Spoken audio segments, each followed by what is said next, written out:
ತಾಯಿ ದುರ್ಗಾ ಪರಮೇಶ್ವರಿಯನ್ನು ಹೃದಯ ಮಂದಿರದಲ್ಲಿ ಸ್ಮರಿಸಿಕೊಂಡು ತುಳುನಾಡಿನ ಸರ್ವಧರ್ಮದ ಸಕಲ ಸಾನ್ನಿಧ್ಯ ಸ್ಥಿತ ಶಕ್ತಿಗಳಿಗೆ ಪೊಡಮಡುತ್ತಾ ಸುಂದರ ಸಂಜೆಯ ಈ ಕಾರ್ಯಕ್ರಮವನ್ನು ಆರಂಭಿಸುತ್ತಿದ್ದೇವೆ.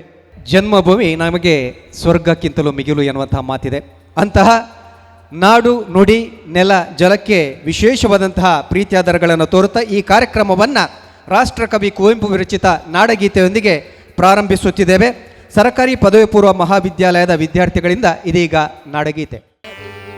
ಜೈ ಭಾರತ ಜನನಿಯ ತನುಜಾತೆ, ಜಯ ಹೇ ಕರ್ನಾಟಕ ಮಾತೆ, ಭೂದೇವಿಯ ಮಕುಟದ ನವಮಣಿಯೇ, ಗಂಧದ ಚಂದದ ಹೊನ್ನಿನ ಗಣಿಯೇ, ರಾಘವ ಮಧುಸೂದನರವತರಿಸಿದ ಭಾರತ ಜನನಿಯ ತನುಜಾತೆ, ಜಯ ಹೇ ಕರ್ನಾಟಕ ಮಾತೆ, ಜೈ ಭಾರತ ಜನನಿಯ ತನುಜಾತೆ, ಜಯ ಹೇ ಕರ್ನಾಟಕ ಮಾತೆ.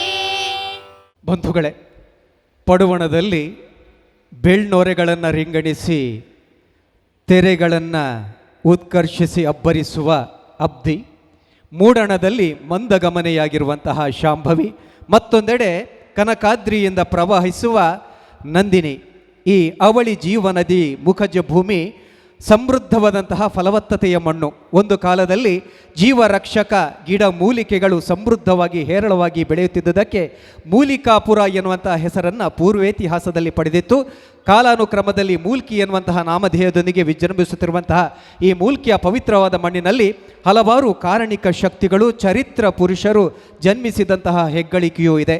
ಅನನ್ಯ ಮತ್ತು ಅನ್ಯಾನ್ಯ ಸಂಸ್ಕೃತಿ, ಕಲೆ, ಅದೇ ರೀತಿ ಪರಂಪರೆಯ ತವರೂರಾಗಿರುವಂತಹ ಮೂಲ್ಕಿಯ ಹಲವು ದಶಕಗಳ ಕನಸು ಮೂಲ್ಕಿ ಒಂದು ತಾಲೂಕು ಕೇಂದ್ರ ಆಗಬೇಕು, ಎಲ್ಲ ವ್ಯವಸ್ಥೆಗಳು ಈ ಮೂಲ್ಕಿಯ ಪರಿಸರದಲ್ಲೇ ದೊರೆಯಬೇಕು ಎನ್ನುವಂತಹ ಕೋಟ್ಯಾಂತರ ಪರಿಸರವಾಸಿಗಳ ಕನಸು ಇಂದು ನನಸಾಗಿರುವಂತಹ ಕ್ಷಣ.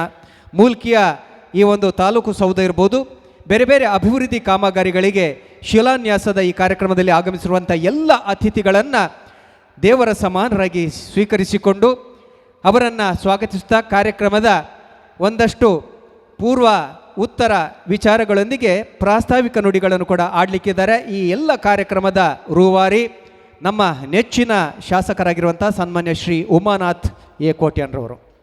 ಪವರ್ ಮಿನಿಸ್ಟರ್ ಆದಂತಹ ಸುನಿಲ್ ಕುಮಾರ್ ಅವರು ವೇದಿಕೆಯಲ್ಲಿದ್ದಾರೆ. ಹಾಗೆಯೇ ನಮ್ಮ ಲೋಕೋಪಯೋಗಿ ಸಚಿವರು ಆತ್ಮೀಯರಾದಂಥ ಹಿರಿಯರಾದಂಥ ಸಿ ಪಾಟೀಲ್ ರವರಿದ್ದಾರೆ. ಈಗ ಒಂದು 5 ನಿಮಿಷದಲ್ಲಿ ವಸತಿ ಸಚಿವರಾದಂಥ ವಿ ಸೋಮಣ್ಣರವರು ಬರ್ತಾ ಇದ್ದಾರೆ, ನಮ್ಮನ್ನು ಬಂದು ಸೇರಿಕೊಳ್ಳಿಕ್ಕಿದ್ದಾರೆ. ಇವತ್ತು ಮೂಲ್ಕಿ ಮೂಡುಬಿದ್ರೆ ವಿಧಾನಸಭಾ ಕ್ಷೇತ್ರ ಅಂದ ಕೂಡಲೇ ಮೂಡುಬಿದ್ರೆ ತಾಲೂಕನ್ನು ಶಿಕ್ಷಣ ಕಾಶಿ, ಜೈನ ಕಾಶಿ, ಸಾಂಸ್ಕೃತಿಕ ಕಾಶಿ ಅಂತ ಕರೆದಿದ್ದೇವೆ. ಮೂಲ್ಕಿ ಬಹುಶಃ ಬಹಳ ಪ್ರಖ್ಯಾತಿಯನ್ನು ಪಡೆದಂತಹ ಒಂದು ತಾಲೂಕು ಅಥವಾ ಒಂದು ನಗರ. ಇವತ್ತು ಮೂಲ್ಕಿ ಮೂಡುಬಿದ್ರೆ ವಿಧಾನಸಭಾ ಕ್ಷೇತ್ರದಲ್ಲಿ 3 ತಾಲೂಕುಗಳು, ಒಂದು ಮೂಡುಬಿದ್ರೆ ತಾಲೂಕು, ಒಂದು ಮೂಲ್ಕಿ ಪೂರ್ಣ ತಾಲೂಕು ಹಾಗೂ ಮಂಗಳೂರು ತಾಲೂಕಿನ ಕೆಲವಾರು ಗ್ರಾಮಗಳು. ಕಳೆದ 4 ವರ್ಷಗಳ ಹಿಂದೆ ನಡೆದಂಥ ಜನಾಶೀರ್ವಾದದಲ್ಲಿ ನಾನು ನಿಮ್ಮ ಮುಂದೆ ಇಟ್ಟದ್ದು ಏನು ಅಂತ ಕೇಳಿದರೆ, ನೀವು ಆಶೀರ್ವಾದ ಮಾಡಿ ನನ್ನನ್ನು ವಿಧಾನಸಭೆಗೆ ಕಳಿಸಿಕೊಟ್ರೆ ಮೂಲ್ಕಿಯನ್ನು ಮತ್ತು ಮೂಡುಬಿದ್ರೆಯನ್ನು 2 ಕಣ್ಣುಗಳಾಗೆ ಕಾಪಾಡಿಕೊಂಡು ಬರ್ತೇನೆ ಮತ್ತು ಅಷ್ಟೇ ಅಭಿವೃದ್ಧಿ ಪಡಿಸ್ತೇನೆ ಅಂತ ಮಾತು ಕೊಟ್ಟಿದ್ದೆ. ಮೂಡುಬಿದ್ರೆ ಈಗಾಗಲೇ ಏನೇನು ಮೂಲಭೂತ ಸೌಕರ್ಯಗಳು ಬೇಕು 100ಕ್ಕೆ 100 ಅಲ್ಲದಿದ್ದರೂ 100ಕ್ಕೆ 90 ಭಾಗ ಮಾಡಿದ್ದೇವೆ ಅಂತ ಬಹಳ ತೃಪ್ತಿಯಿಂದ ಹೇಳಲಿಕ್ಕೆ ನಾನು ಇಷ್ಟಪಡ್ತೇನೆ. ಇವತ್ತು ಮೂಲ್ಕಿ ಯಾವುದೇ ಕಾರಣಕ್ಕೂ ಹಿಂದೆ ಉಳಿಬಾರ್ದು. ನಿಮಗೆ ಕೊಟ್ಟಂಥ ಮಾತನ್ನು ನಾನು ಚಾಚು ತಪ್ಪದೆ ಉಳಿಸ್ಕೊಳ್ಬೇಕೆಂಬ ಧ್ಯೇಯದೊಂದಿಗೆ ಇವತ್ತು ಮೂಲ್ಕಿ ತಾಲೂಕು ಆಗಿದೆ. ತಾಲೂಕು ಪಂಚಾಯತ್ ಆಡಳಿತವನ್ನು ತೆಕ್ಕೊಂಡಿದೆ. ತಾಲೂಕಾದ್ಮೇಲೆ ಇಲ್ಲಿಗೆ ಒಂದೇ ಸೂರಿನಡಿ ಎಲ್ಲ ಆಡಳಿತ ವ್ಯವಸ್ಥೆಗಳು ಬರಬೇಕೆಂಬ ದೃಷ್ಟಿಯಿಂದ ಏನೇನು ಯೋಜನೆಗಳು ಬೇಕೋ ಆ ಯೋಜನೆಯನ್ನು ತರಬೇಕು ಅಂತ ಹೇಳಿಕೊಂಡು ಇವತ್ತು ನಮ್ಮ ರಾಜ್ಯದ ಮುಖ್ಯಮಂತ್ರಿಗಳು, ಹಾಗೆಯೇ ನಮ್ಮ ಜಿಲ್ಲಾ ಉಸ್ತುವಾರಿ ಸಚಿವರು, ಹಾಗೆಯೇ ಬೇರೆ ಬೇರೆ ಇಲಾಖೆಯ ಸಚಿವರ ಬಳಿಗೆ ಹೋಗಿ ಮನದಾಳದ ಮಾತನ್ನವರಲ್ಲಿ ತೋಡಿಕೊಂಡಾಗ ಸಂಪೂರ್ಣವಾದ ಬೆಂಬಲವನ್ನು ಕೊಟ್ಟು ಇವತ್ತು ನಮ್ಮ ಕಂದಾಯ ಸಚಿವರಾದಂಥ ಆರ್ ಅಶೋಕ್ರವರು ಈ ಕಾರ್ಯಕ್ರಮದಲ್ಲಿ ಭಾಗವಹಿಸಬೇಕಿತ್ತು. ಗಣೇಶೋತ್ಸವದ ಹಲವಾರು ಬೇರೆ ಬೇರೆ ಕಾರ್ಯಕ್ರಮದ ಚರ್ಚೆಗಳು, ಬೇರೆ ಬೇರೆ ವ್ಯತ್ಯಾಸಗಳು ನಡೆಯುತ್ತಿರುವಂಥ ಸಂದರ್ಭದಲ್ಲಿ ಅವರಿಗೆ ಬೆಂಗಳೂರನ್ನು ಬಿಟ್ಟು ಬರಲಿಕ್ಕೆ ಆಗದ ಕಾರಣ ಇವತ್ತು ಅವರು ಬರಲಿಲ್ಲ. ಆದರೂ ನಾನು ಒಂದು ದಿನ ಇಲ್ಲಿಗೆ ಬರ್ತೇನೆ, ಮುಂದೆ ಒಂದು ದಿನ ಬಂದು ಈ ಕಾರ್ಯಕ್ರಮದಲ್ಲಿ ನಿಮ್ಮೊಟ್ಟಿಗೆ ಭಾಗವಹಿಸ್ತೇನೆ ಎಂಬ ಮಾತನ್ನು ನಮಗೆ ಇವತ್ತು ಹೇಳಿದ್ದಾರೆ. ಇವತ್ತು ಮೂಡುಬಿದಿರೆ ತಾಲೂಕಿಗೆ ಏನು ನಾವೊಂದು ಆಡಳಿತ ಸೌಧವನ್ನು ಮಾಡಿದೆವೋ ಅದೇ ರೀತಿಯಲ್ಲಿ ಮುಲ್ಕಿ ತಾಲೂಕಿಗೆ ಒಂದು ಆಡಳಿತ ಸೌಧ ಬೇಕು. ಅದರ ಒಳಗೆ ಎಲ್ಲ ಕಚೇರಿಗಳು ಕಾರ್ಯನಿರ್ವಹಿಸಬೇಕು. ಜನರಿಗೆ ಒಂದೇ ಸೂರಿನಡಿ ಎಲ್ಲ ಕೆಲಸ ಕಾರ್ಯಗಳು ಆಗುವಂತಾಗಬೇಕೆಂಬ ದೃಷ್ಟಿಯಿಂದ ಒಂದು ಆಡಳಿತ ಸೌಧ ಇರ್ಬೋದು. ಹಾಗೆಯೇ ಒಂದು ಪ್ರವಾಸಿ ಬಂಗ್ಲೆ ಮುಲ್ಕಿಗೆ ಬೇಕು ಅಂತ ಹೇಳಿಕೊಂಡು ಮುಲ್ಕಿಯಲ್ಲಿ ಒಂದು 3 ಕೋಟಿ ರೂಪಾಯಿ ವೆಚ್ಚದ, ಸುಮಾರು 3 ಕೋಟಿ ರೂಪಾಯಿ ವೆಚ್ಚದ ಒಂದು ಪ್ರವಾಸಿ ಬಂಗ್ಲೆ ಆಗಬೇಕು. ಹಾಗೆಯೇ ಮುಲ್ಕಿ ನಮ್ಮ ಏನು ಸಮುದಾಯ ಆರೋಗ್ಯ ಕೇಂದ್ರ ಇದೆ ಅದನ್ನು ಒಂದು ಅಭಿವೃದ್ಧಿಪಡಿಸಬೇಕೆಂಬ ದೃಷ್ಟಿಯಲ್ಲಿ ನಾವು ಈಗಾಗಲೇ ಮನವಿಯನ್ನು ಮಾನ್ಯ ಶಿಕ್ಷಣ ಸಚಿವರಿಗೆ ಕೊಟ್ಟಿದ್ದೇವೆ. ತಾಲೂಕು ಆಸ್ಪತ್ರೆಯಾಗಿ ಮೇಲ್ದರ್ಜೆಗೇರಿಸಬೇಕು ಅಂತ ಹೇಳಿಕೊಂಡು, ಹಾಗೇನೂ ಈಗ ತಾನೇ ನಾನು MRPLCR ಫಂಡ್ನಿಂದ 1 ಕೋಟಿ ರೂಪಾಯಿಗಳನ್ನು ತಂದು ಅದನ್ನು ಆಸ್ಪತ್ರೆಯಲ್ಲಿ ಒಂದು OPD ಬ್ಲಾಕನ್ನು ಈಗಾಗಲೇ ಮಾಡಿದ್ದೇವೆ. MRPLCR ಫಂಡಲ್ಲಿ ಡಯಾಲಿಸಿಸ್ 2 ಮಿಷನ್ಗಳನ್ನು ಅಲ್ಲಿ ಅಳವಡಿಸಿದ್ದೇವೆ.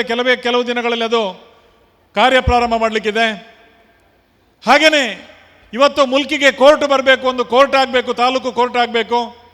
ಮೊನ್ನೆ ತಾನೇ ಸುಪ್ರೀಂ ಕೋರ್ಟ್ ಜಡ್ಜರ ಬಳಿಗೆ ಹೋಗಿ ಒಂದು ಮನವಿಯನ್ನು ಕೊಟ್ಟಿದ್ದೇನೆ. ನಮಗೊಂದು ಇಲ್ಲಿಗೆ ಕೋರ್ಟು ನೀವೊಂದು ಆದಷ್ಟು ಬೇಗ ನಮಗೆ ಬರುವ ಹಾಗೆ ಸಹಕರಿಸಬೇಕು ಅಂತ ಅವರಲ್ಲಿ ಮನವಿಯನ್ನು ಮಾಡಿದ್ದೇನೆ. ಮೊನ್ನೆ ಬೆಂಗಳೂರಿಗೆ ಹೋಗಿ ನಮ್ಮ ಏನು ಫೈರ್ ಸ್ಟೇಷನ್ ಇಲ್ಲಿಗೆ ಬೇಕಿತ್ತೋ 1 ಎಕರೆ ಜಾಗವನ್ನು ಈಗಾಗಲೇ ನಾವು ಫೈರ್ ಸ್ಟೇಷನ್ಗೆ ಕೊಲ್ನಾಡಲ್ಲಿ ಮಾಡಿಕೊಟ್ಟಿದ್ದೇವೆ. ಅದೇ ರೀತಿಯಲ್ಲಿ ನಮಗೆ ಒಂದು ಫೈರ್ ಸ್ಟೇಷನ್ ಬೇಕು ಅಂತ ಮೊನ್ನೆ ಫೈರ್ ಚೀಫ್ ಅಮರ್ ಕುಮಾರ್ ಪಾಂಡೆ ಅವರ ಬಳಿಗೆ ಹೋಗಿ ಮನವಿಯನ್ನು ಕೊಟ್ಟು ಬಂದಿದ್ದೇನೆ. 3 ಕೋಟಿ ರೂಪಾಯಿ ಅಂದರೆ 3 ವಾಹನಗಳ ಒಂದು ನಮಗೆ ಫೈರ್ ಸ್ಟೇಷನ್ ಅನ್ನು ಇಲ್ಲಿಗೆ ಕೊಡಬೇಕು ಅಂತ ಕೇಳಿದಾಗ ಕೂಡಲೇ ಅದಕ್ಕೆ ಕಾರ್ಯಪ್ರವರ್ತನಾಗ್ತೇನೆ ಎಂಬ ಭರವಸೆಯನ್ನು ಕೊಟ್ಟಿದ್ದಾರೆ. ಎಲ್ಲ ರೀತಿಯ ಮೂಲಭೂತ ಸೌಕರ್ಯಗಳನ್ನು ಇಲ್ಲಿಗೆ ಕೊಡಬೇಕು. ಮುಲ್ಕಿಯನ್ನು ಅಭಿವೃದ್ಧಿಪಡಿಸಬೇಕು. ಮುಲ್ಕಿ ಮೂಡುಬಿದ್ರೆ ಜೊತೆಯಾಗಿ ಬೆಳೆಯುವಂಥ ತಾಲೂಕುಗಳು, ಮುಲ್ಕಿ ಪುರಸಭೆ ಆದರೆ, ಮುಲ್ಕಿ ನಗರ ಪಂಚಾಯತ್ ಆದರೆ, ಮೂಡುಬಿದ್ರೆಯಲ್ಲಿ ಒಂದು ಪುರಸಭೆ, ಮುಲ್ಕಿ ಮೂಡುಬಿದ್ರೆ ಕ್ಷೇತ್ರದಲ್ಲಿ 3 ಪಟ್ಟಣ ಪಂಚಾಯತ್ಗಳು. ಬಹುಶಃ ಇದು ಎಲ್ಲಿ ಇರಲಿಕ್ಕಿಲ್ಲ. ಬಜ್ಪೆ ಪಟ್ಟಣ ಪಂಚಾಯತ್ ಆಗಿ ಮೇಲ್ದರ್ಜೆಗೇರಿದೆ, ಕಿನ್ನಿಗೋಳಿ ಪಟ್ಟಣ ಪಂಚಾಯತ್ ಆಗಿ ಮೇಲ್ದರ್ಜೆಗೇರಿದೆ. ಹಾಗಾಗಿ ಇಲ್ಲಿ ನಗರಕ್ಕೆ ಯುಡಿಗೆ ಸಂಬಂಧಪಟ್ಟಂಥ ನಗರಾಭಿವೃದ್ಧಿ ಇಲಾಖೆಗೆ ಸಂಬಂಧಪಟ್ಟ 3 ಪುರಸಭೆ, 3 ಪಟ್ಟಣ ಪಂಚಾಯತಿಗಳು, 1 ಪುರಸಭೆ, 3 ಪಟ್ಟಣ ಪಂಚಾಯತಿಗಳು ಕಾರ್ಯಕ್ರಮವನ್ನು ಮಾಡಿಕೊಂಡಿದೆ. ಇವತ್ತು ಹಲವಾರು ಯೋಜನೆಗಳಿಗೆ ಶಂಕುಸ್ಥಾಪನೆಯನ್ನು ಮಾಡಬೇಕು ಅಂತ ಹೇಳಿಕೊಂಡು ನಾವು ಇವತ್ತಿನ ನಮ್ಮ ಮಾನ್ಯ ಗೌರವಾನ್ವಿತ ಲೋಕೋಪಯೋಗಿ ಸಚಿವರು, ಆತ್ಮೀಯರು, ಹಿರಿಯರಾದಂಥ ಅವರನ್ನು ನಮ್ಮ ಕ್ಷೇತ್ರಕ್ಕೆ ಏನು ನಾನು ಅನುದಾನ ಕೇಳಿದ್ರು ನೋಡಿರ್ಬೋದು. ಇವತ್ತು ಸುಮಾರು 1,500 ಕೋಟಿಗಿಂತಲೂ ಅಧಿಕ ಮೊತ್ತವನ್ನು ನಮ್ಮ ಕ್ಷೇತ್ರಗಳಿಗೆ ತಂದಿದ್ದೇವೆ ಅಂತ ಹೇಳಲಿಕ್ಕೆ ಹೆಮ್ಮೆ. ಹೆಚ್ಚು ರಸ್ತೆಗಳಿಗೆ ಒತ್ತನ್ನು ಕೊಟ್ಟಿದ್ದೇವೆ, CC ರಸ್ತೆಗಳಿಗೆ. ಇದು ಜಾಸ್ತಿಯಾಗಿ PWD ಇಲಾಖೆಯಿಂದ ಮತ್ತು RDPRನಿಂದ ರಸ್ತೆಗಳನ್ನು ತಂದು ಇವತ್ತು ಬೇರೆ ಬೇರೆ ಕಡೆಗಳಲ್ಲಿ ರಸ್ತೆಗಳನ್ನು ಅಭಿವೃದ್ಧಿಪಡಿಸಿದ್ದೇವೆ. ಅದೇ ರೀತಿಯಲ್ಲಿ ಇವತ್ತು ನಮಗೆ ಏನೇನು ಕುಡಿಯುವ ನೀರಿನ ಇರ್ಬೋದು, ಕೃಷಿಗೆ ನೀರು ಬೇಕಾದಂತ ಇರ್ಬೋದು, ಇದಕ್ಕೆಲ್ಲ ಒತ್ತನ್ನು ಕೊಟ್ಟುಕೊಂಡು ಇವತ್ತು ಅನೇಕ ಡ್ಯಾಮ್ಗಳನ್ನು ನಿರ್ಮಿಸುವುದನ್ನು ಮಾಡಿದ್ದೇವೆ. ಈ ಎಲ್ಲ ಯೋಜನೆಗಳಿಗೆ ಇವತ್ತು ಹಲವಾರು ಯೋಜನೆಗಳಿಗೆ ಮುಲ್ಕಿಯಲ್ಲಿ ಚಾಲನೆಯನ್ನು ಕೊಡಬೇಕು ಅಂತ ಹೇಳಿಕೊಂಡು ಇವತ್ತು ನಮ್ಮ ಲೋಕೋಪಯೋಗಿ ಸಚಿವರು ಬಂದಿದ್ದಾರೆ. ಮಾನ್ಯ ಉಸ್ತುವಾರಿ ಮಂತ್ರಿಗಳು, ಅದೇ ರೀತಿ ವೇದಿಕೆಯಲ್ಲಿರುವಂಥ ಎಲ್ಲ ಗಣ್ಯರು ಸೇರಿಕೊಂಡು ದೀಪ ಪ್ರಜ್ವಲನೆಯ ಮೂಲಕ ಈ ಕಾರ್ಯಕ್ರಮಕ್ಕೆ ವಿದ್ಯುಕ್ತ ಚಾಲನೆಯನ್ನು ನೀಡ್ತಾ ಇದ್ದಾರೆ. ಶುಭಂ ಕುರುತ್ವಂ ಕಲ್ಯಾಣಂ ಆರೋಗ್ಯಂ ಧನ ಸಂಪದಃ. ಶುಭಂ ಕುರುತ್ವಂ ಕಲ್ಯಾಣಂ ಆರೋಗ್ಯಂ ಧನ ಸಂಪದಃ. ಶತ್ರು ಬುದ್ಧಿ ವಿನಾಶಾಯ ದೀಪಜ್ಯೋತಿರ್ನಮೋಸ್ತುತೆ.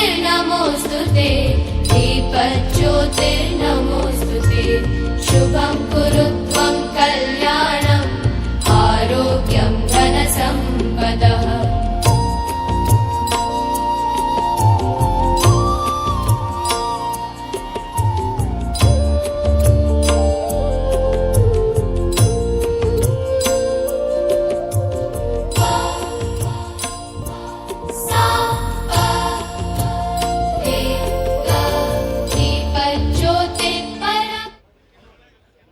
ಈ ಮಧ್ಯೆ ವೇದಿಕೆಯಲ್ಲಿರುವಂಥ ಎಲ್ಲ ಗಣ್ಯರಿಗೆ ಶಾಲು ಮತ್ತು ಪುಷ್ಪಗುಚ್ಛದ ಮೂಲಕ ಅತ್ಯಂತ ಗೌರವಪೂರ್ವಕವಾಗಿ ಸ್ವಾಗತಿಸಬೇಕಾಗಿ ನಮ್ಮ ಹಿರಿಯರಲ್ಲಿ ವಿನಂತಿಯನ್ನು ಮಾಡಿಕೊಳ್ಳುತ್ತದೆ.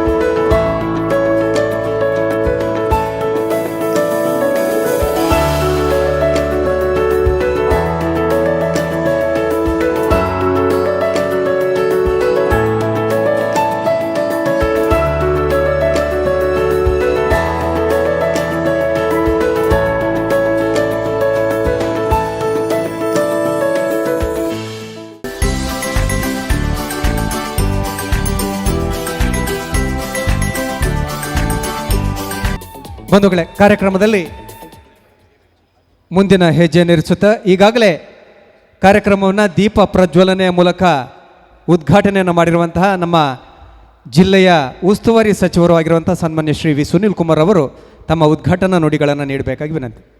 ಸಮಾರಂಭದ ಅಧ್ಯಕ್ಷತೆಯನ್ನು ವಹಿಸಿರುವಂತಹ ಈ ಕ್ಷೇತ್ರದ ಜನಪ್ರಿಯ ಶಾಸಕರಾದಂತಹ ಸನ್ಮಾನ್ಯ ಉಮಾನಾಥ್ ಕೋಟ್ಯಾನ್ರೆ, ಮುಲ್ಕಿ ಮೂಡುಬಿದ್ರೆ ವಿಧಾನಸಭಾ ಕ್ಷೇತ್ರದಲ್ಲಿ ಕಳೆದ ಕೆಲವು ತಿಂಗಳುಗಳಿಂದ ಅಭಿವೃದ್ಧಿಯ ನಾಗಾಲೋಟ ಓಡ್ತಾ ಇದೆ. 4 ತಿಂಗಳ ಕೆಳಗಡೆ ಸನ್ಮಾನ್ಯ ಗೌರವಾನ್ವಿತ ಮುಖ್ಯಮಂತ್ರಿಗಳು ಮೂಡುಬಿದ್ರೆಗೆ ಬರೋದ್ರ ಮುಖಾಂತರ ಹಲವು ಕೋಟಿ ರೂಪಾಯಿಯ ಯೋಜನೆಗಳಿಗೆ ಚಾಲನೆಯನ್ನು ಉದ್ಘಾಟನೆಯನ್ನು ಮಾಡುವಂಥ ಕಾರ್ಯವನ್ನು ಸನ್ಮಾನ್ಯ ಮುಖ್ಯಮಂತ್ರಿಗಳು ಮೂಡುಬಿದ್ರೆಯಲ್ಲಿ ಮಾಡಿದ್ದು ನಮಗೆ ನೆನಪಿದೆ. ಉಮಾನಾಥ್ ಕೋಟ್ರೆ ಉಲ್ಲೇಖ ಮಾಡಿದಂತೆ ಮುಲ್ಕಿ ಮತ್ತು ಮೂಡುಬಿದ್ರೆಯನ್ನು ನಾನು ಸಮಾನ ದೃಷ್ಟಿಯಿಂದ ನೋಡ್ತೇನೆ ಎನ್ನುವಂಥ ಅವರ ಸಂಕಲ್ಪ ಏನಿತ್ತು ಅದನ್ನು ಅತ್ಯಂತ ಅಕ್ಷರಶಃ ಪಾಲಿಸ್ತಾ ಮೂಡುಬಿದ್ರೆನಲ್ಲಿ ಸರ್ಕಾರಿ ಯೋಜನೆಗಳು ಯಾವುದ್ಯಾವುದು ಇದೆಯೋ ಅದೆಲ್ಲದನ್ನು ಕೂಡ ಮುಲ್ಕಿಗೆ ತರುವಂಥ ಒಂದು ಒಳ್ಳೆಯ ಪ್ರಯತ್ನವನ್ನು ಅವರು ಮಾಡಿದ್ದಾರೆ. ಒಬ್ಬ ಶಾಸಕ ಈ ರೀತಿ ತಾರತಮ್ಯಗಳನ್ನು ಮಾಡದೆ ಕ್ಷೇತ್ರದ ಎಲ್ಲ ಜನರಿಗೆ ಎಲ್ಲ ರೀತಿಯಾದಂಥ ಸೌಲಭ್ಯಗಳು ಸಿಗಬೇಕು ಅನ್ನುವಂಥ ಕಲ್ಪನೆಯನ್ನು ಕಣ್ಮುಂದೆ ಇಟ್ಟುಕೊಂಡು ಯೋಜನೆಗಳನ್ನು ಅತ್ಯಂತ ಯಶಸ್ವಿಯಾಗಿ ತರುವಂಥ ಪ್ರಯತ್ನವನ್ನು ಇವತ್ತು ಮಾಡಿದ್ದಾರೆ. ನಾವು ಮೂಡುಬಿದ್ರೆಯನ್ನು ತಾಲೂಕು ರಚನೆ ಆದ ನಂತರ ಒಂದು ಒಳ್ಳೆಯ ಆಡಳಿತ ಸೌಧವನ್ನು ಇತ್ತೀಚೆಗೆ ಅವರ ನೇತೃತ್ವದಲ್ಲೇ ಉದ್ಘಾಟನೆಯನ್ನು ಮಾಡಿದ್ದು ನೋಡಿದ್ದೇವೆ. ಇವತ್ತು ಅದೇ ರೀತಿಯಾದಂಥ ಕಾರ್ಯ ಇಲ್ಲೂ ಮುಂದುವರಿಬೇಕು. ಹಲವು ರಸ್ತೆಗಳಿಗೆ ಅನುದಾನದ ಉದ್ಘಾಟನೆಗಳು ನಡೀಬೇಕು. ಪ್ರವಾಸಿ ಮಂದಿರಕ್ಕೆ ಒಂದು ವ್ಯವಸ್ಥಿತವಾದಂಥ ಕಟ್ಟಡ ಬೇಕು. ಈ ರೀತಿಯಾದಂಥ ಹೊಸ ಕಲ್ಪನೆಗಳನ್ನು ಮುಲ್ಕಿಗೂ ಕೂಡ ಕೊಡ್ತಾ ಅದರ ನೇತೃತ್ವವನ್ನು ಇವತ್ತು ವಹಿಸಿದ್ದಾರೆ. ಒಬ್ಬ ಶಾಸಕನಿಂದ ಜನ ನಿರೀಕ್ಷೆ ಮಾಡೋದೇನು ಅಂತ ಕೇಳಿದರೆ ಮೂಲಭೂತ ಸೌಕರ್ಯಗಳನ್ನು ಶಾಸಕ ಒದಗಿಸಬೇಕು. ಅಭಿವೃದ್ಧಿಯ ಚಟುವಟಿಕೆಗಳು ಸಮಾನಾಂತರವಾಗಿ ಎಲ್ಲ ಕಡೆಗಳಲ್ಲೂ ಕೂಡ ನಡಿಬೇಕು. ಜನರ ಅಭಿಪ್ರಾಯಗಳಿಗೆ ತಕ್ಕಂತೆ ಒಬ್ಬ ಶಾಸಕ ಕೆಲಸವನ್ನು ಮಾಡಬೇಕು ಅಂತೇಳಿ ಜನ ಅಪೇಕ್ಷೆಯನ್ನು ಪಡ್ತಾರೆ. ಅದೇ ರೀತಿಯಾದಂಥ ಭಾವನೆಗಳನ್ನು ಇಟ್ಟುಕೊಂಡು ಕ್ಷೇತ್ರದ ಎಲ್ಲ ಸಮಸ್ಯೆಗಳಿಗೆ ಧ್ವನಿಯಾಗುವಂಥ ಪ್ರಯತ್ನವನ್ನು ಮಾನ್ಯ ಉಮಾನಾಥ್ ಕೋಟ್ಯಾನ್ರೆ ಇವತ್ತು ಮಾಡಿದ್ದಾರೆ. ನಿಮ್ಮೆಲ್ಲರ ಪರವಾಗಿ ನಾನು ಅವರಿಗೆ ಅಭಿನಂದನೆಗಳನ್ನು ಸಲ್ಲಿಸ್ತೇನೆ. ಮೊದಲ ಬಾರಿ ಆಯ್ಕೆ ಆದಂಥ ಶಾಸಕ ಕ್ಷೇತ್ರದ ಸಮಸ್ಯೆಗಳನ್ನು ಅರ್ಥ ಮಾಡಿಕೊಂಡು ನಮ್ಮದೇ ಸರ್ಕಾರ ಇದ್ದಂಥ ಸಂದರ್ಭದಲ್ಲಿ ಎಲ್ಲ ಮಂತ್ರಿಗಳ ಹತ್ರ ಹೋಗಿ ಕ್ಷೇತ್ರದ ಸಮಸ್ಯೆಗಳನ್ನು ಮಂತ್ರಿಗಳ ಹತ್ರ ಹೇಳ್ತಾ ಅದನ್ನು ಅರ್ಥ ಮಾಡಿಸ್ತಾ ಎಲ್ಲ ಮಂತ್ರಿಗಳಿಂದ ಅನುದಾನವನ್ನು ತರುವಂಥ ಪ್ರಯತ್ನವನ್ನು ಅತ್ಯಂತ ಯಶಸ್ವಿಯಾಗಿ ಗೊಳಿಸಿದರೆ ಮಾನ್ಯ ಉಮಾನಾಥ್ ಕೋಟ್ಯಾನ್ರೆ ಇವತ್ತು. ಬಂಧುಗಳು, ಇವತ್ತಿನ ಈ ಕಾರ್ಯಕ್ರಮದಲ್ಲಿ 3 ಸಚಿವರುಗಳು ಈ ವೇದಿಕೆಯಲ್ಲಿ ನಮ್ಮೊಂದಿಗಿದ್ದಾರೆ. ಆ 3 ಸಚಿವರನ್ನು ಮೂಲ್ಕಿ ಮೂಡುಬಿದ್ರೆಯ ಕ್ಷೇತ್ರದ ಜನತೆಯ ಪರವಾಗಿ ನಮ್ಮ ಶಾಸಕರು ಬೃಹತ್ ಹಾರದ ಮೂಲಕ ಅವರನ್ನು ಗೌರವಿಸಲಿದ್ದಾರೆ.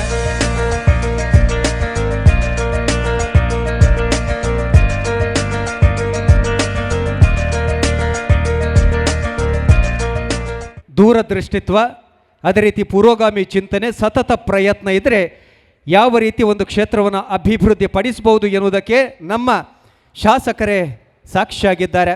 ಸರಿಸುಮಾರು 1.5 ಕೋಟಿ ರೂಪಾಯಿಗಳನ್ನು ಈ ಕ್ಷೇತ್ರಕ್ಕೆ ತಂದು ಅಭಿವೃದ್ಧಿಯನ್ನು ಮಾಡಿರುವಂತಹ ಅವರ ಈ ಒಂದು ಕಾರ್ಯ ವೈಖರಿಗೆ ಖಂಡಿತವಾಗಿಯೂ ಜನ ಅಭಿನಂದನೆಗಳನ್ನು ಸಲ್ಲಿಸಬೇಕು. ಇದೀಗ ಮಾನ್ಯ ಸಚಿವರಿಗೆ ಗೌರವ ಸಮರ್ಪಣೆ ಮೂಲ್ಕಿ ನಗರ ಪಂಚಾಯತ್ನ ಅಧ್ಯಕ್ಷರಾಗಿರುವಂತಹ ಸುಭಾಷ್ ಶೆಟ್ಟಿಯವರಿಂದ ಸನ್ಮಾನ್ಯ ಶ್ರೀ ಸಿ ಪಾಟೀಲ್ ರವರಿಗೆ ಮೂಲ್ಕಿ ಮೂಡಬಿದ್ರೆ ಕ್ಷೇತ್ರದ ಪರವಾಗಿ ವಿಶೇಷವಾದಂತಹ ಗೌರವ.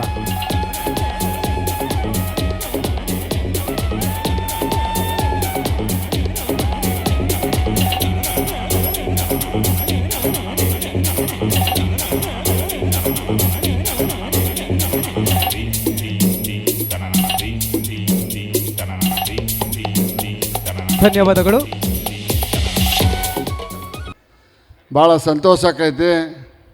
ಇನ್ನೊಂದು ಕಡೆ ಸ್ವಲ್ಪ ನೋವು ಆಕೈತಿ. ಲೋಕೋಪಯೋಗಿ ಸಚಿವನಾಗಿ ನನ್ನ ಜಿಲ್ಲೆಯಲ್ಲಿ ನನ್ನ ಕ್ಷೇತ್ರದಲ್ಲಿ ಇರ್ತಕ್ಕಂಥ ರಸ್ತೆಗಳಿಗಿಂತ ಉತ್ತಮ ಗುಣಮಟ್ಟದ ರಸ್ತೆಗಳನ್ನು ನಿಮ್ಮ ಜನಪ್ರಿಯ ಶಾಸಕರಾದಂಥ ಉಮಾನಾಥ್ ಕೋಟ್ಯಾನ್ರವರು ನನ್ನ ಕಡೆ ಮಾಡಿಸ್ಕೊಂಡಿದ್ದಾರೆ. ಈಗ ತಾನೇ ಶಿಲಾನ್ಯಾಸವನ್ನು ಮಾಡಿರ್ತಕ್ಕಂಥ 2 ಪ್ರವಾಸಿ ಮಂದಿರಗಳು, ಬಹುತೇಕ ಈ ತಾನೇ ನಾವು ನೋಡಿದಂಥ ಪ್ರವಾಸಿ ಮಂದಿರ ಮುಗಿದ ನಂತರ ಕರ್ನಾಟಕ ರಾಜ್ಯದಲ್ಲೇ ಒಂದು ಮಾದರಿಯ ಪ್ರವಾಸಿ ಮಂದಿರ ಆಕೈತೆ ಅನ್ನೋದ್ರೊಳಗೆ ಎರಡನೇ ಮಾತಿಲ್ಲ. ಇದರ ಕಾಲು ಭಾಗದ ಪ್ರವಾಸಿ ಮಂದಿರ ಕೂಡ ನನ್ನ ನರಗುಂದ ವಿಧಾನಸಭಾ ಮತಕ್ಷೇತ್ರದಲ್ಲಿ ಇಲ್ಲ ಅನ್ನುವಂಥ ಮಾತನ್ನು ಹೇಳ್ತೀನಿ. ಬೇಕಾದ್ರೆ ನೀವು ಬಂದು ನೋಡ್ಬೋದು. ಒಬ್ಬ ಶಾಸಕನಿಗೆ ಕ್ಷೇತ್ರದ ಅಭಿವೃದ್ಧಿಯ ಬಗ್ಗೆ, ಕ್ಷೇತ್ರದ ಜನತೆಯ ಹಿತಾಸಕ್ತಿಯ ಬಗ್ಗೆ, ಕ್ಷೇತ್ರದ ಅಭಿವೃದ್ಧಿ ಕೆಲಸಗಳನ್ನು ವೇಗವಾಗಿ ತೆಗೆದುಕೊಂಡು ಹೋಗಲಿಕ್ಕೆ ಒಂದು ಇಚ್ಛಾಶಕ್ತಿ ಬೇಕು. ಆ ಇಚ್ಛಾಶಕ್ತಿಯನ್ನು ನಾನು ಕೋಟ್ಯಾನ್ರವರಲ್ಲಿ ಕಂಡಿದ್ದೇನೆ.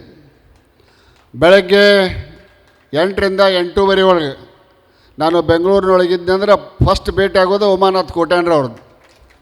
ಬಂದಾಗ ಕೈಯಾಗ ಒಂದಿಷ್ಟು ಹಾಳು ಹಿಡ್ಕೊಂಬಂದಿರ್ತಾರೆ. ಒಮ್ಮೆ ಸೀಟಿಗೆ ಹೇಳ್ತೀನಿ, ಒಮ್ಮೆ ಇದನ್ನು ಮಾಡ್ತೀನಿ. ಅಕಸ್ಮಾತ್ ನಾ ಸೀಟಿಗೆ ಅಂದ್ರೆ ಸುಮ್ಮನೆ ಹೊಕ್ಕಾರ. ಇನ್ನೊಬ್ಬ ನನ್ನ ಸ್ನೇಹಿತರಾದಂಥ ಪಾಲೇಮಾರನ್ನ ಕರ್ಕೊಂಡು ಮತ್ತೆ ಮಧ್ಯಾಹ್ನದಾಗ ನಮ್ಮ ಮನೆಗೆ ಬರ್ತಾನೆ. ಪಾಲೇಮಾರು ಕೂಡ ನಾವು ಹಿಂದೆ ಸಚಿವರಾಗಿದ್ದೀವಿ. ಆವಾಗ ಮತ್ತೆ ಪಾಲೇಮಾರು ಕೂಡ ಹೇಳಿಸ್ಕೊಂಡು ಆ ಕೆಲಸವನ್ನು ಕ್ಷೇತ್ರಕ್ಕಾಗಿ ನಿಮ್ಮ ಶಾಸಕರು ಮಾಡ್ತಾ ಇದ್ದಾರೆ ಎನ್ನುವಂಥ ಅಭಿಮಾನದ ಮಾತುಗಳನ್ನು ಹೇಳ್ತೇನೆ. ನಿಜ, ಶಾಸಕರು ಬರಬೇಕು, ಮಂತ್ರಿಗಳಿಗೆ ತೊಂದರೆ ಕೊಡಬೇಕು. ಮಂತ್ರಿಗಳ ಮುಖಾಂತರ ತಮ್ಮ ಕ್ಷೇತ್ರದ ಅಭಿವೃದ್ಧಿ ಕೆಲಸಗಳನ್ನು ಮಾಡ್ಕೋಬೇಕು ಅನ್ನುವಂಥ ಒಂದು ಅಭಿಲಾಷೆ ನಿಮ್ಮ ಶಾಸಕರಲ್ಲಿದೆ. ಅವರನ್ನು ಹೃತ್ಪೂರ್ವಕವಾಗಿ ಈ ಸಂದರ್ಭದಲ್ಲಿ ನಾನು ಗೌರವಿಸ್ತೇನೆ, ಅಭಿನಂದಿಸ್ತೇನೆ ಅನ್ನುವಂಥ ಮಾತನ್ನು ಹೇಳಲಿಕ್ಕೆ ಇಚ್ಛೆಪಡ್ತೇನೆ. ಇವತ್ತು 2ನೇ ತಾರೀಕಿಗೆ ಮಾನ್ಯ ಪ್ರಧಾನಿಗಳಿಗೆ ಆಗಮಿಸುವಂಥ ಹಿನ್ನೆಲೆಯಲ್ಲಿ ಸಾಕಷ್ಟು ಕೆಲಸ ಒತ್ತಡಗಳ ನಡುವೆಯೂ ಕೂಡ ನಮ್ಮ ಇಂಧನ ಸಚಿವರಾದಂಥ ಸುನೀಲ್ ಕುಮಾರ್ ಅವರು ಆಗಮಿಸಿದ್ದಾರೆ. ದೂರದಿಂದ ಹಲವಾರು ಕ್ಷೇತ್ರಗಳಿಗೆ ಭೇಟಿಯನ್ನು ಕೊಟ್ಕೊಂತ ನಮ್ಮ ಹಿರಿಯರಾದಂಥ ಸೋಮಣ್ಣವರು ಕೂಡ ಆಗಮಿಸಿದ್ದಾರೆ. ಇವತ್ತು ನಿಮ್ಮ ಕ್ಷೇತ್ರದಲ್ಲಿ 3 ಜನ ಸಚಿವರನ್ನು ಕರೆಸಿ ನೀವು ಕಾರ್ಯಕ್ರಮವನ್ನು ಮಾಡ್ತಾ ಇದ್ದೀರಿ. ನನ್ನ ಇಲಾಖೆ ವತಿಯಿಂದ ಈ ಕ್ಷೇತ್ರದ ಭೇಟಿಗಾಗಿ ಮತ್ತೆ 10ರಿಂದ 20 ಕೋಟಿ ರೂಪಾಯಿಗಳ ಅನುದಾನವನ್ನು ಉಮಾನಾಥ್ ಕೋಟ್ಯಾನ್ರವರಿಗೆ ನಾನು ರಸ್ತೆಗಳ ಅಭಿವೃದ್ಧಿಗೆ ಕೊಡ್ತೇನೆ ಅನ್ನುವಂಥ ಮಾತನ್ನು ಹೇಳ್ತಾ, ಸನ್ಮಾನ್ಯ ಯಡಿಯೂರಪ್ಪನವರಿದ್ದಾಗ ಅಭಿವೃದ್ಧಿಯ ಪರ್ವ ಪ್ರಾರಂಭವಾಯಿತು. ನಿಮ್ಮ ಮಂಗಳೂರು ಯಾವ ರೀತಿ ಅಭಿವೃದ್ಧಿ ಆಯಿತು ಯಡಿಯೂರಪ್ಪನವರಿದ್ದಾಗ ಅನ್ನೋದನ್ನು ನೀವು ನೋಡಿದ್ದೀರಿ. ಆ ಅಭಿವೃದ್ಧಿಯ ಪರ್ವ ಶರವೇಗವನ್ನು ಪಡೆದುಕೊಂಡು ಬಸವರಾಜ ಬೊಮ್ಮಾಯಿ ನೇತೃತ್ವದಲ್ಲಿ ಕೆಲಸವನ್ನು ಮುಂದುವರಿಸಿದೆ ಅನ್ನುವಂಥ ಮಾತನ್ನು ಹೇಳ್ತಾ, ಬಸವರಾಜ ಬೊಮ್ಮಾಯಿ ಸಚಿವ ಸಂಪುಟದಲ್ಲಿ 3 ಮುಖ್ಯ ಖಾತೆಗಳನ್ನು ಹೊಂದಿದಂಥ ಸಚಿವರು ನಾವಿಲ್ಲಿ ವೇದಿಕೆ ಮೇಲಿದ್ದೇವೆ. ನನ್ನ ಇಲಾಖೆ ವತಿಯಿಂದ ರಾಜ್ಯದಲ್ಲಿ ಬಹಳ ದಿನಗಳಿಂದ ನೆನಗುದಿಗೆ ಬಿದ್ದಂಥ ಈಗಾಗಲೇ ಸುನೀಲ್ ಕುಮಾರ್ ಏನು ಹೇಳಿದರು, state highway development project SSDP 3,500 ಕೋಟಿ ರೂಪಾಯಿಗಳನ್ನು ಕೊಟ್ಟು ಇಡೀ ರಾಜ್ಯಾದ್ಯಂತ ಇರತಕ್ಕಂಥ ರಾಜ್ಯ ಹೆದ್ದಾರಿಗಳ ನವೀಕರಣಕ್ಕೆ, ರಾಜ್ಯ ಹೆದ್ದಾರಿಗಳ ಅಪ್ಗ್ರೇಡ್ ಕಾರ್ಯಕ್ರಮಕ್ಕೆ ನಾನು ಚಾಲನೆಯನ್ನು ಕೊಟ್ಟಿದ್ದೇವೆ. ಈಗಾಗಲೇ ಕೆಲಸ ಪ್ರಾರಂಭ ಆಗಿದ್ದಾವೆ. ಇವತ್ತು ಈ ಕ್ಷೇತ್ರದಲ್ಲಿ ಆ ಕೆಲಸಕ್ಕೆ 22 ಕೋಟಿ ರೂಪಾಯಿಗಳ ಹಣವನ್ನು ನಾನು ಬಿಡುಗಡೆ ಮಾಡಿದ್ದೇನೆ ಅನ್ನುವಂಥ ಮಾತನ್ನು ಕೂಡ ಹೇಳಲಿಕ್ಕೆ ಇಚ್ಛೆಪಡ್ತೇನೆ. ಒಟ್ಟಾರೆಯಾಗಿ ಬಸವರಾಜ ಬೊಮ್ಮಾಯಿ ನೇತೃತ್ವದ ಸರ್ಕಾರ ಈವರೆಗೆ ನನ್ನ ಇಲಾಖೆಗೆ ಸುಮಾರು 10,000 ಕೋಟಿಗಿಂತ ಹೆಚ್ಚಿನ ಹಣವನ್ನು ಕೊಟ್ಟು ನಾವು ಅಭಿವೃದ್ಧಿಗೆ ಶ್ರಮಿಸ್ತಾ ಇದ್ದೇವೆ ಅನ್ನುವಂಥ ಮಾತನ್ನು ಹೇಳ್ತಾ, ಏನು ಪ್ರವಾಸಿ ಮಂದಿರ ಇರ್ಬೋದು, ರಸ್ತೆಗಳಿರ್ಬೋದು, ಬ್ರಿಡ್ಜ್ಗಳಿರ್ಬೋದು, SCP TSP ಇರ್ಬೋದು, ಸಾಕಷ್ಟು ಸಿಂಹಪಾಲನ್ನು ಮಂಗಳೂರು ವಿಭಾಗಕ್ಕೆ ನಾವು ಕೊಟ್ಟಿದ್ದೇವೆ. ಅದರಲ್ಲಿಯೂ ಕೂಡ ಮೂಲ್ಕಿ ಮತ್ತು ಮೂಡುಬಿದಿರೆ ಕ್ಷೇತ್ರಕ್ಕೆ ಹೆಚ್ಚಿನ ಅನುದಾನವನ್ನು ಕೊಟ್ಟಿದ್ದೇವೆ. ಇನ್ನೂ 20 ಕೋಟಿ ರೂಪಾಯಿಗಳನ್ನು ಕೊಡ್ತೇನೆ ಅನ್ನುವಂಥ ಒಂದು ಭರವಸೆಯನ್ನು ನೀಡಿ ಈ ಭಾಗದಲ್ಲಿ, ಯಾಕಂದರೆ ನಮ್ಮ ಸುನೀಲ್ ಕುಮಾರ್ ಅವರು ಹೇಳ್ತಾಯಿದ್ರು, ನಾನು ಇಲೆಕ್ಷನ್ ಗೆಲ್ಲಬೇಕಾದ್ರೆ ನೀ ಬೇಕಪ್ಪ ನನಗಂತೇಳಿ. ಕಾರಣ ಇಷ್ಟೇ, ನಾ ಅಲ್ಲ, ನನ್ನ ಇಲಾಖೆ ಈ ಭಾಗದಲ್ಲಿ ಅತಿಯಾದ ಮಳೆ ಆಗ್ತಾಯಿದೆ. ಆದರೆ ವರ್ಷದ ಸರಾಸರಿಗಿಂತ ಈ ಬಾರಿ 2 ಪಟ್ಟು 3 ಪಟ್ಟು ಹೆಚ್ಚಿಗೆ ಮಳೆಯಾಗಿ ರಸ್ತೆ ಕೊರೆತ, ಸೇತುವೆಗಳು ತೇಲಿ ಹೋಗಿದ್ದು, ಸೇತುವೆಗಳು ಕ್ರ್ಯಾಕ್ ಬಿಡದಿದ್ದು, ರಸ್ತೆಗಳು ಬಿರುಕು ಬಿಟ್ಟಿದ್ದನ್ನು ನಾವು ಪ್ರತಿನಿತ್ಯ ದೂರದರ್ಶನದಲ್ಲಿ ಟಿ ವಿ ಮಾಧ್ಯಮದಲ್ಲಿ ನೋಡ್ತಾ ಇದ್ದೇವೆ. ಒಟ್ಟಾರೆಯಾಗಿ ಮಂಗಳೂರಿನ ವಿಭಾಗಕ್ಕೆ ಏನು ಮಳೆಯಿಂದ ಆದಂಥ ಹಾನಿಗೆ ಅತ್ಯಂತ ಹೆಚ್ಚಿನ ಪ್ರಮಾಣದ ರಾಜ್ಯದಲ್ಲೇ ಗರಿಷ್ಠ ಮೊತ್ತದ ಹಣವನ್ನು ಮಂಗಳೂರು ವಿಭಾಗಕ್ಕೆ ಮತ್ತು ಮುಲ್ಕಿ ಪಡುಬಿದ್ರೆ ಇರ್ಬೋದು, ನಮ್ಮ ಸುನೀಲ್ ಕುಮಾರ್ ಅವರ ಕಾರ್ಕಳ ಕ್ಷೇತ್ರಕ್ಕೆ ಹೆಚ್ಚಿನ ಅನುದಾನವನ್ನು ಕೊಡ್ತೇನೆ ಅನ್ನುವಂಥ ಭರವಸೆಯನ್ನು ನಿಮ್ಮೆಲ್ಲರ ಸಾಕ್ಷಿಯಾಗಿ ನಾನು ಹೇಳಲಿಕ್ಕೆ ಇಚ್ಛೆಪಡ್ತೇನೆ. ಉತ್ತಮ ಗುಣಮಟ್ಟದ ಕೆಲಸವನ್ನು ಭಾರತೀಯ ಜನತಾ ಪಕ್ಷದ ಸರ್ಕಾರ ಮಾಡ್ತಾ ಇದೆ. ಬಸವರಾಜ ಬೊಮ್ಮಾಯಿ ಅವರ ನೇತೃತ್ವದಲ್ಲಿ, ಯಡಿಯೂರಪ್ಪನವರ ಸಾರಥ್ಯದಲ್ಲಿ ಒಳ್ಳೆಯ ಒಂದು ಆಡಳಿತವನ್ನು ಕೊಡ್ತಾ ಇದ್ದೇವೆ. ಆಡಳಿತವನ್ನು ಕೊಡ್ತಿರ್ತಕ್ಕಂಥ ಈ ಸಂದರ್ಭದಲ್ಲಿ ಕಾಂಗ್ರೆಸ್ಸಿನ ಮುಖವಾಹಿನಿಯಾದಂಥ ಕೆಲವು ಗುತ್ತಿಗೆದಾರರಂತ ಕರೆಸ್ಕೊತಾರೆ. ಅವರು ಗುತ್ತಿಗೆದಾರರಲ್ಲ. ಕೆಂಪಣ್ಣ ಅನ್ನುವಂಥ ಒಬ್ಬ ವ್ಯಕ್ತಿ ಕೇವಲ ಒಂದು ಬಾಯಿ ಚಪಲಕ್ಕಾಗಿ 40% ಸರ್ಕಾರ 30% ಸರ್ಕಾರ ಅನ್ನುವಂಥ ಆಪಾದನೆಯನ್ನು ಮಾಡ್ತಾ ಇದ್ದಾರೆ. ನಾನು ನಿನ್ನೆ ತಾನೇ ಪ್ರೆಸ್ ಮೀಟನ್ನು ಮಾಡಿ ಕೇಳಿದ್ದೇನೆ, ಈ 40% ಸರ್ಕಾರ ಅಂತ ಹೇಳಲಿಕ್ಕೆ ಕಾಂಗ್ರೆಸ್ನವರಿಂದ ನೀವು ಎಷ್ಟು % ಹಣವನ್ನು ತೆಗೆದುಕೊಂಡು ಅನ್ನೋದನ್ನು ನಾವು ಸ್ಪಷ್ಟಪಡಿಸ್ಬೇಕನ್ನುವಂಥ ಮಾತನ್ನು ಬಾಯಿ ಚಪಲಕ್ಕಾಗಿ ಹೇಳಿ ಯಾವ ಕಾರಣಕ್ಕಾಗಿ ಸಿದ್ದರಾಮಯ್ಯನವ್ರ ಮನೆಯೊಳಗೆ ಮೀಟಿಂಗ್ ಮಾಡಿ ಹೊರಗೆ ಬಂದು ಹೇಳಿದ್ರೋ ಗೊತ್ತಿಲ್ಲ.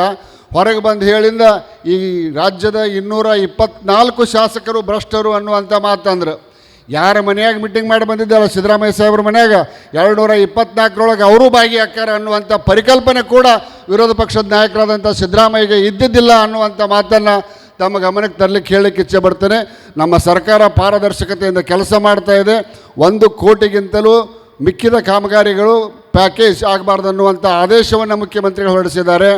ಆಮೇಲೆ 50 ಕೋಟಿಗಳಿಗಿಂತ ಮಿಕ್ಕಿದ ಕಾಮಗಾರಿಗಳಿಗೆ ನಿವೃತ್ತ ಹೈಕೋರ್ಟ್ ನ್ಯಾಯಾಧೀಶರಿಂದ ಒಂದು ಸ್ಕೂಟನಿ ಕಮಿಟಿಯನ್ನು ಇಡೀ ರಾಷ್ಟ್ರದಲ್ಲಿ ಪ್ರಥಮ ಬಾರಿಗೆ ಬಸವರಾಜ ಬೊಮ್ಮಾಯಿ ನೇತೃತ್ವದ ಸರ್ಕಾರ ಜಾರಿಗೆ ತಂದಿದೆ ಅನ್ನುವಂಥ ಮಾತನ್ನು ಅಭಿಮಾನದಿಂದ ಹೇಳ್ತಾ, ನಿಮ್ಮೆಲ್ಲರ ಆಶೀರ್ವಾದ ಭಾರತೀಯ ಜನತಾ ಪಕ್ಷದ ಮೇಲಿರಲಿ, ಉಮಾನಾಥ್ ಕೋಟ್ಯಾನ್ರವರ ಮೇಲೆ ಇರಲಿ ಅನ್ನುವಂಥ ಮಾತನ್ನು ಹೇಳ್ತಾ, ಈ ಭಾಗದ ಅಭಿವೃದ್ಧಿಗೆ ಏನು ಈ ಒಂದು ಪ್ರವಾಸಕ್ಕೆ ಬಂದಿದ್ದೇನೆ, ಈ ಒಂದು ಕಾರ್ಯಕ್ರಮಕ್ಕೆ ಬಂದಿದ್ದೇನೆ, ಇದರ ನೆನಪಿನ ಕೊಡುಗೆಯನ್ನು ನಾನು ಕೊಡ್ತೇನೆ ಅನ್ನುವಂಥ ಮಾತನ್ನು ಹೇಳ್ತಾ ನನ್ನ 2 ಮಾತುಗಳನ್ನು ನಾನು ಮುಗಿಸ್ತೇನೆ. ಜೈ ಹಿಂದ್, ಜೈ ಕರ್ನಾಟಕ. ನಮ್ಮೊಂದಿಗೆ ರಾಜ್ಯದ ವಸತಿ ಸಚಿವರಿದ್ದಾರೆ. ವಸತಿ ಇಲಾಖೆಯ ವತಿಯಿಂದ ಮನೆ ಮಂಜೂರಾತಿ ಮತ್ತು ಕಾಮಗಾರಿಯ ಆದೇಶ ಪತ್ರವನ್ನು ಇದೀಗ ನೀಡುವಂತಹ ಸುಸಂದರ್ಭ. ಸುಮಾರು 100 ಅರ್ಜಿಗಳು ಬಂದಿದೆ. ಆ ಪೈಕಿ 10 ಜನರಿಗೆ ಮಾತ್ರ ಸಾಂಕೇತಿಕವಾಗಿ ಈ ವೇದಿಕೆಯಲ್ಲಿ ಅದನ್ನು ವಿತರಣೆ ಮಾಡಲಾಗ್ತದೆ. ಸನ್ಮಾನ್ಯ ವಸತಿ ಸಚಿವರು ಆ ಆದೇಶ ಪತ್ರವನ್ನು ನೀಡ್ತಾ ಇದ್ದಾರೆ.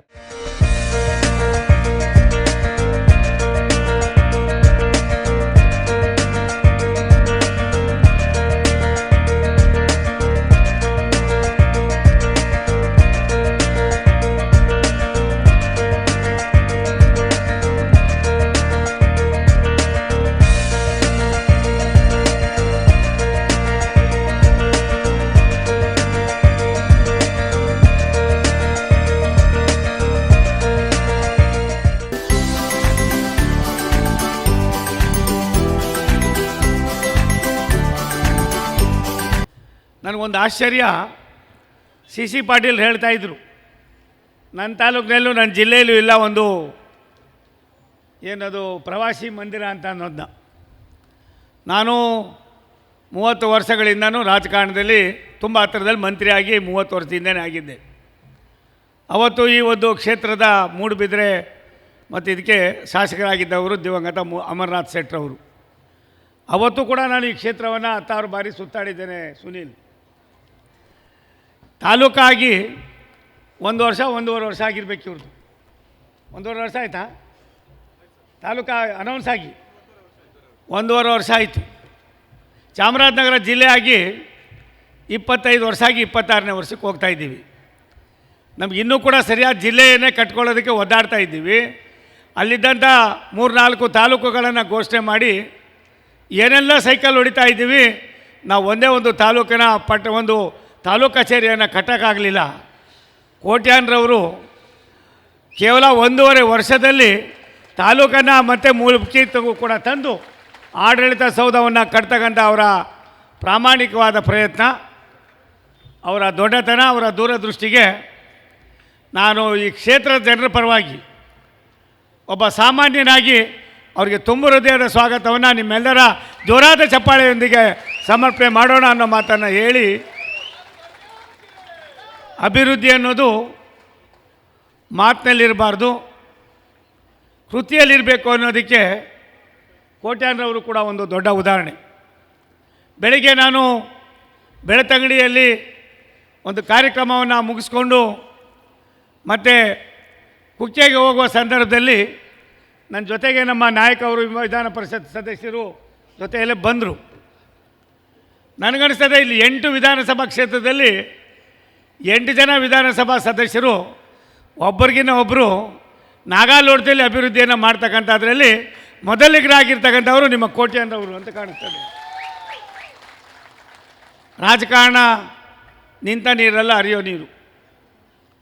ಸಹೋದರ ಸುನೀಲ್ ಹೇಳ್ತಾ ಇದ್ನು, ಮೂಡುಬಿದ್ರೆಗೆ ಎಷ್ಟು ಕೊಡ್ತೀವೋ ಕಾರ್ಕಳಕ್ಕೂ ನನಗೆ ಅಷ್ಟೇ ಕೊಡಬೇಕು ಅಂತ. ಅದಕ್ಕೆ ನಮ್ಮ ಸಿ ಅಣ್ಣ ಹೇಳ್ತಾ ಇದ್ದ, ಮಂತ್ರಿಗಳು ಏನು ಕೇಳಬಾರ್ದು ಅಂತ ಅಂದ್ಬಿಟ್ಟು. ಆದರೆ ಒಂದು ಸತ್ಯ, ಸುನೀಲ್ ಕುಮಾರು ಪಾದರಸ್ತಾಗೆ ಕೆಲಸ ಮಾಡ್ತಕ್ಕಂಥ ಯುವಕರ ಉತ್ಸಾಹಿಗಳ ಒಂದು ಐಕಾನ್ ಅಂತ ಅಂದರೆ ಅದನ್ನು ತಪ್ಪಾಗಲಾರ್ದು ಅನ್ನೋ ಮಾತನ್ನು ಈ ಸಂದರ್ಭದಲ್ಲಿ ಹೇಳಿ, ನನ್ನ ಇಲಾಖೆಯಿಂದ ಇವತ್ತು ನಾವು ಮನೆಗಳಿಗೆ ಕಾರ್ಯಾದೇಶ ಪತ್ರವನ್ನು ಕೊಡ್ತಾ ಇದ್ದೀವಿ.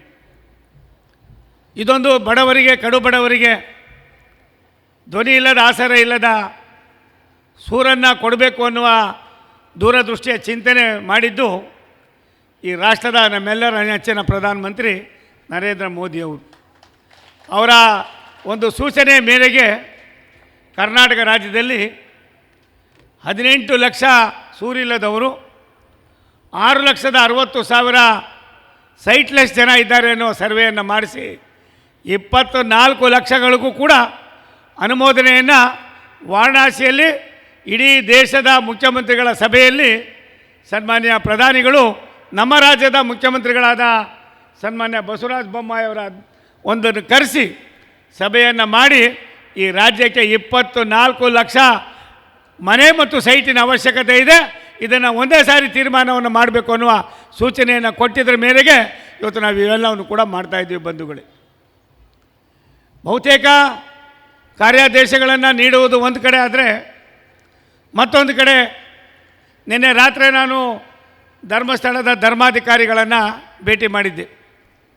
ಧರ್ಮಾಧಿಕಾರಿಗಳು ಮಾತನಾಡ್ತಾ, ಇಲ್ಲಪ್ಪ ಬಡವರು ಕೊಡೋಕ್ಕಂಥ ಹಣ ಕಡಿಮೆ ಆಗಿದೆ, ಅಷ್ಟು ಹಣದಲ್ಲಿ ಮನೆ ಕಟ್ಟೋಕ್ಕಾಗೋದಿಲ್ಲ, ಆದ್ದರಿಂದ ಅದನ್ನು ಹೆಚ್ಚಿಗೆ ಮಾಡಬೇಕು, ಏನಾದರೂ ಮಾಡಿ ಅದನ್ನು ಮಾಡಬೇಕು ಅಂದಾಗ ನಾನು ಒಂದು ಮಾತನ್ನು ಧರ್ಮಾಧಿಕಾರಿಗಳ ಗಮನಕ್ಕೆ ತಂದೆ. ರಾಜ್ಯದ ಮುಖ್ಯಮಂತ್ರಿಗಳಾದ ಸನ್ಮಾನ್ಯ ಬಸವರಾಜ ಬೊಮ್ಮಾಯಿಯವರು ಇದನ್ನು ಅರ್ಥ ಮಾಡಿಕೊಂಡು ಈಗಾಗಲೇ ಪರಿಶಿಷ್ಟ ಜಾತಿ ಪರಿಶಿಷ್ಟ ಪಂಗಡದ ನನ್ನ ಅಣ್ಣ ತಮ್ಮಂದಿರ ಮಕ್ಕಳಿಗೆ, ಗ್ರಾಮೀಣ ಪ್ರದೇಶದ ಮಕ್ಕಳಿಗೆ, ಕುಟುಂಬಗಳಿಗೆ 2 ಲಕ್ಷ ರೂಪಾಯಿಯನ್ನು ನೀಡ್ತಕ್ಕಂಥ ಕೆಲಸವನ್ನು ಮಾಡಿದ್ದಾರೆ ಅಂತಂದ್ವಿ. ಅದೇ ರೀತಿ ನಗರ ಪ್ರದೇಶದಲ್ಲಿ ಏನು ನಾವು 2,70,000 ಜನರಲ್ಲಿ ಕೊಡ್ತೀವಿ, 3,50,20,000 ಮತ್ತು ಇವತ್ತು ಪರಿಶಿಷ್ಟ ಜಾತಿ ಪರಿಶಿಷ್ಟ ಪಂಗಡದವ್ರು ಕೊಡ್ತಾಯಿದ್ದೀವಿ. ಅದನ್ನು ಕೂಡ ಇವತ್ತು ಹೆಚ್ಚಿಗೆ ಮಾಡಿ ನಾವು ವಿನೂತನವಾದ ಯೋಜನೆಯನ್ನು ಈಗಾಗಲೇ ಕಾರ್ಯರೂಪಕ್ಕೆ ತಂದಿದ್ದೇವೆ.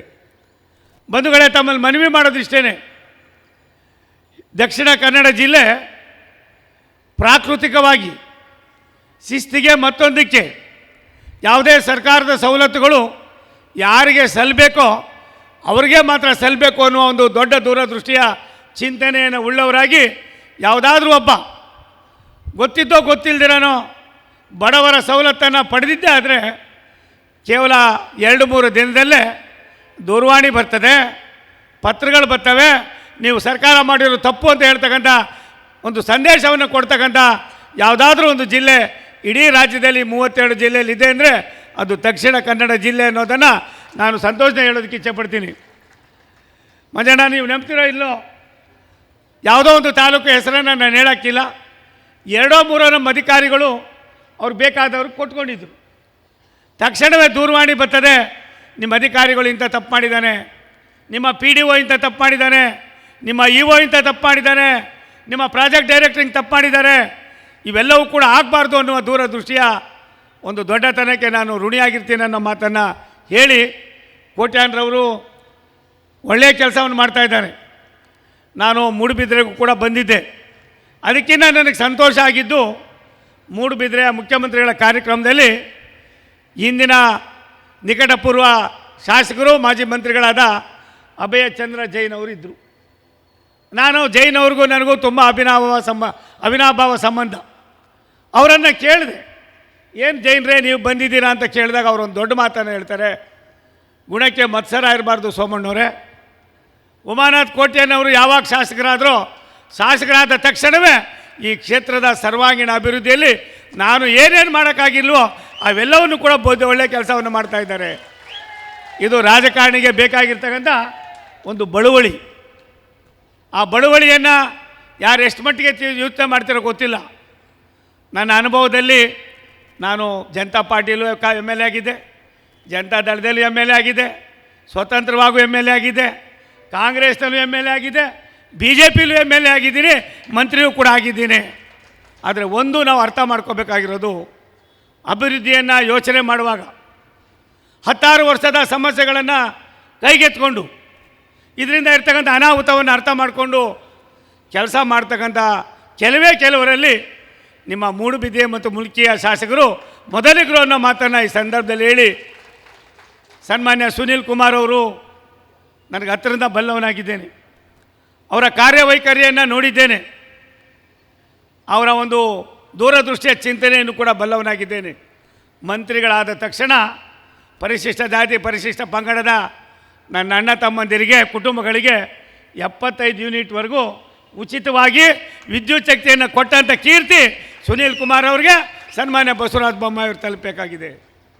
ಮೊನ್ನೆ ನಮ್ಮ ಸಚಿವ ಸಂಪುಟದಲ್ಲಿ ಏನು ಈಗಾಗಲೇ ನಾವು ಸಣ್ಣ ಇಳುವಡಿದಾರ ರೈತರ ಮಕ್ಕಳಿಗೆ ವಿದ್ಯಾಸಿರಿಯನ್ನು ಕೊಟ್ವಿ, ರೈತರಲ್ಲದ ಬಡ ಕುಟುಂಬಗಳಿಗೂ ಕೂಡ ಕೊಡಬೇಕು ಅನ್ನೋ ಚಿಂತನೆಯನ್ನು ಮಾಡಿ ಅದನ್ನು ಕಾರ್ಯರೂಪಕ್ಕೆ ತರ್ತಕ್ಕಂಥದ್ದಕ್ಕೆ ತುಂಬ ಕಾಯವಾಚ ಮಾನಸ ಪ್ರಯತ್ನವನ್ನು ಮಾಡಿದ ಮೊದಲಿಗರಲ್ಲಿ ಸನ್ಮಾನ್ಯ ಸುನೀಲ್ ಕುಮಾರ್ ಕೂಡ ಒಬ್ಬರು.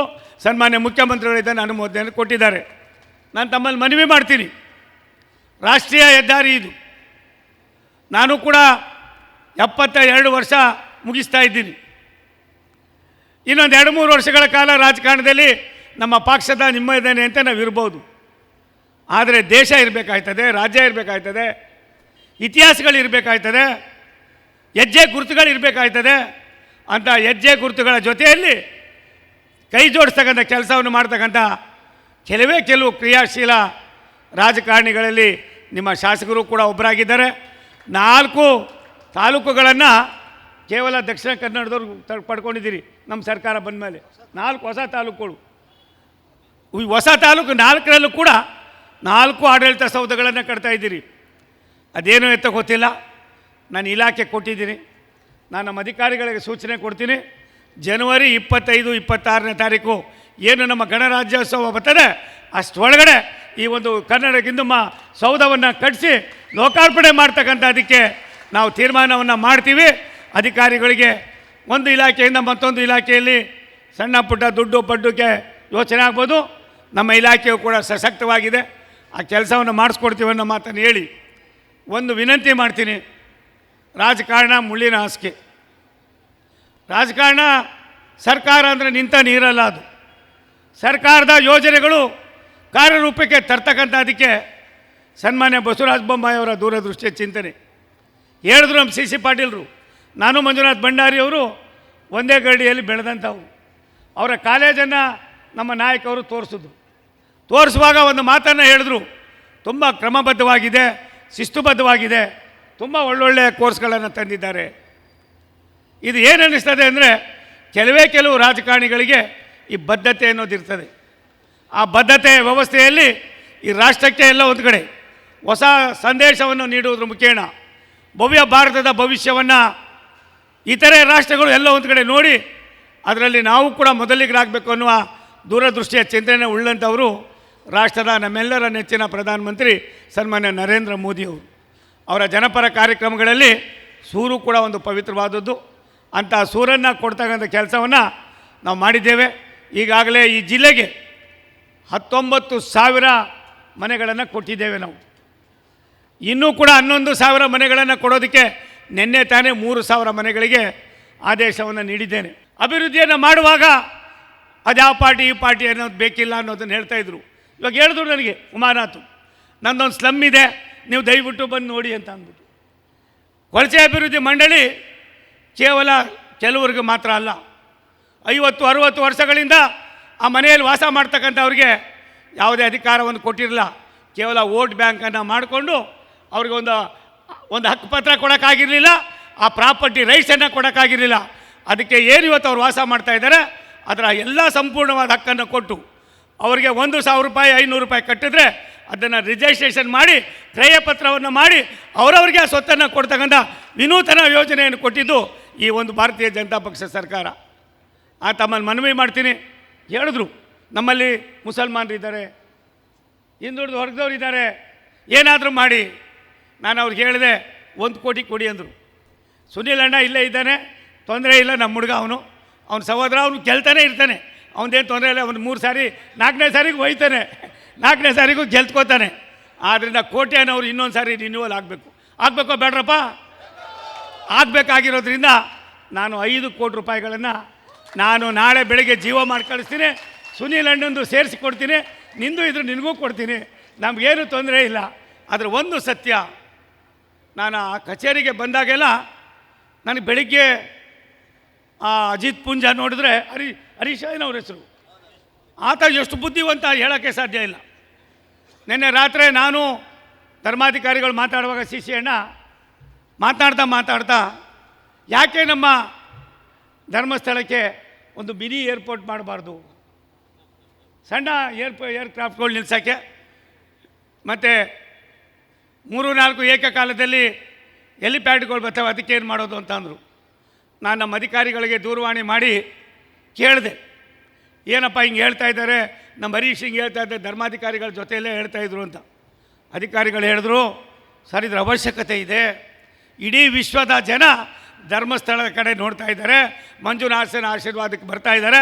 ಅದಕ್ಕೋಸ್ಕರವಾಗಿ ನಾನು ಇನ್ನೊಂದು ವಾರದಲ್ಲಿ ಅದನ್ನು DPR ಮಾಡೋದಕ್ಕೆ ನಮ್ಮ ಇಲಾಖೆಯ ಮುಖ್ಯಸ್ಥ ಅಧಿಕಾರಿಗಳನ್ನು ಜಿಲ್ಲಾಧಿಕಾರಿಗಳ ಜೊತೆಯಲ್ಲಿ ಸೇರಿಸಿ 100 ಎಕರೆ ಜಾಗವನ್ನು ಅಲ್ಲಿಯ ಸ್ಥಳೀಯ ಆಡಳಿತ ಕೊಡೋದು, ಅದನ್ನು ಕಾರ್ಯರೂಪಕ್ಕೆ ತರ್ತಕ್ಕಂಥ ಕೆಲಸವನ್ನು ಸನ್ಮಾನ್ಯ ಬಸವರಾಜ ಬೊಮ್ಮಾಯಿಯವರ ಸರ್ಕಾರ ಮಾಡ್ತದೆ ಅನ್ನೋ ಮಾತನ್ನು ಕೂಡ ಈ ಸಂದರ್ಭದಲ್ಲಿ ಹೇಳಿ, ನಿಮ್ಮ ಎಲ್ಲ ಕಾರ್ಯಕ್ರಮಗಳು ಜನರ ಒಟ್ಟಿಗೆ ಇದ್ದಾಗ ಅವ್ರಿಗೇನು ಸಿಗ್ತದೆ ಗೊತ್ತಿಲ್ಲ, ನೆಮ್ಮದಿ ಸಿಗ್ತದೆ, ಆತ್ಮೀಯತೆ ಸಿಗ್ತದೆ, ಬೇರೆಯವರ ನೋವೇನಿದೆ ಅದನ್ನು ಹಂಚ್ಕೊಳ್ತಕ್ಕಂಥ ಅವಕಾಶ ಇದೆ ಅಂತ ಒಳ್ಳೆಯ ಕೆಲಸ ಮಾಡ್ತಕ್ಕಂಥ ನಿಮ್ಮ ಶಾಸಕರಿಗೆ ನನ್ನ ಕೋಟಿ ನಮಸ್ಕಾರ. ಜೊತೆಯಲ್ಲಿ ಸದಾ ನಿಮ್ಮ ಆಶೀರ್ವಾದ ಇರಲಿ, ನಿಮ್ಮ ಬೆಂಬಲ ಇರಲಿ, ನಿಮ್ಮ ಮಾರ್ಗದರ್ಶನ ಇರಲಿ.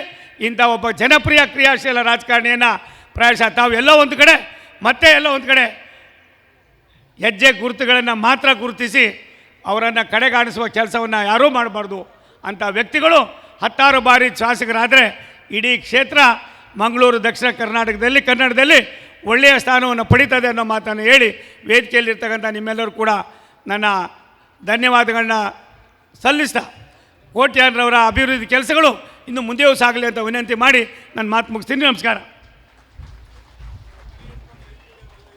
ವಂದನೆಗಳು.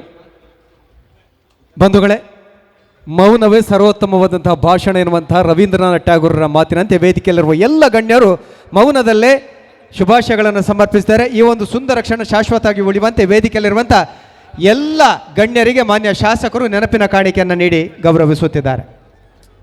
ಮಾನ್ಯ ಶಾಸಕರಿಂದ ನೆನಪಿನ ಕಾಣಿಕೆ ವೇದಿಕೆಯಲ್ಲಿರುವಂಥ ಎಲ್ಲ ಗಣ್ಯರಿಗೆ.